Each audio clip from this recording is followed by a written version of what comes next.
Hello दोस्तों, math की free coaching class मैं आपको डेली लूँगा और ना कोई फीस ना कोई किसी भी चार्ज से नहीं लूँगा। लेकिन आपकी मैथ इतनी तगड़ी कर दूँगा आर्मी के लिए। मैं ज़्यादा किसी की बात नहीं करता हूँ, आर्मी के लिए आपकी मैथ इतनी तगड़ी कर दूँगा कि आप सोच नहीं पाएंगे।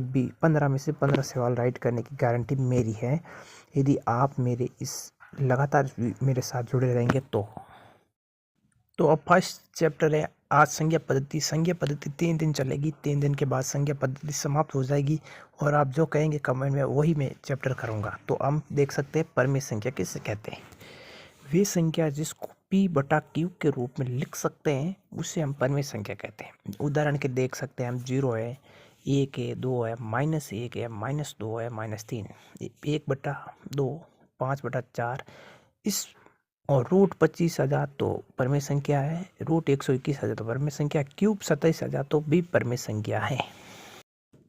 इसमें आपको ध्यान रखना है कि इसमें 22/7 एक परमेय संख्या है। इस बार ये कई बार पूछ लेते हैं, एग्जाम में पूछा गया है, तो ये 22/7 एक परमेय संख्या है।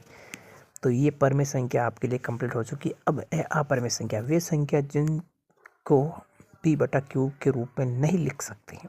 उदाहरण के लिए 1/0, रूट 5, रूट 11, क्यूब 25 आ जाए तो इसको नहीं लिख सकते। लेकिन पाई एक अपरमेय संख्या है, ये भी इम्पोर्टेंट है।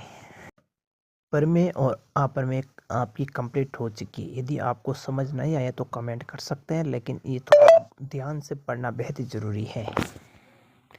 अब हम बात करेंगे पूर्ण संख्या। पूर्ण संख्या किसे कहते हैं? पूर्ण संख्या 0, 1, 2, 3, 4 अनंत, उसे पूर्ण संख्या कहते हैं। और पूर्ण संख्या सबसे छोटी पूर्ण संख्या 0 होता है। प्रकृत संख्या 1, 2, 3, 4 और सबसे छोटी प्रकृत संख्या 1 होती है। ये भी आप ध्यान रखना, क्योंकि आर्मी में कभी कभी बोल लेता है कि सबसे छोटी पूर्ण संख्या कौन सी है तो 0, सबसे छोटी प्रकृत संख्या कौन सी है तो 1। अब है आपके लिए सम संख्या किसे कहते हैं? वे संख्या जिसमें 2 का भाग पूरा पूरा जाता है उसे सम संख्या कहते हैं। जैसे कि 2, 4, 6, 8, -2, 4, 6, 8, इसमें सभी में 2 का भाग पूरा पूरा जाता है।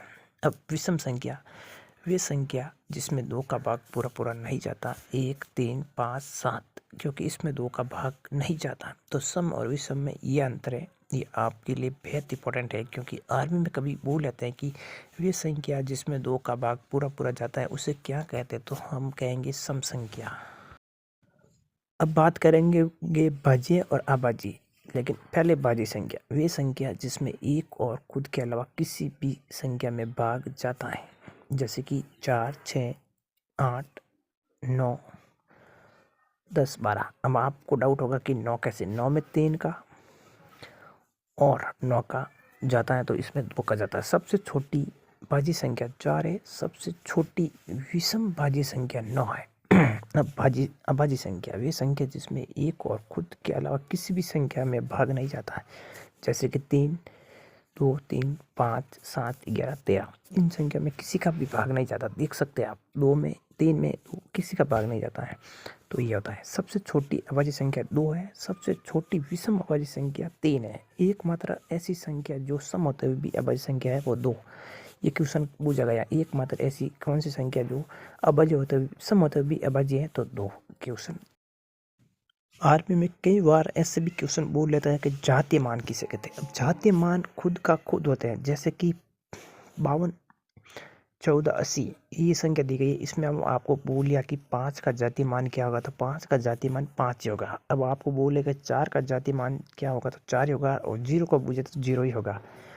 लेकिन स्थानीय मान उससे कहते हैं, स्थानीय मान जिस संख्या का स्थानीय मान पूछा जाता है उसके बाद 0 लगा देते हैं। जैसे कि 35, 42, 13 ये दी गई है। अब आपको 3 का स्थानीय मूल्य बोल लिया, तो 3 के बाद जितनी संख्या है 5 है, 3 के बाद जितनी संख्या है उतना 0 लगा देते हैं। अब 2 का पूछा तो 2 के बाद कितनी संख्या है, तो 2 0 लगा देते हैं। ऐसे ही आपको डेली इस क्लास लेनी है, और आपकी मैं गारंटी लेता हूँ कि आपके आर्मी में 15 में से 15 सवाल राइट ना हो जावे तो देख लेना, आपका मैथ का एक भी क्वेश्चन मैं नहीं छोड़ूंगा और आप कंप्लीट मैथ कंप्लीट करेंगे कुछ ही मिनटों में।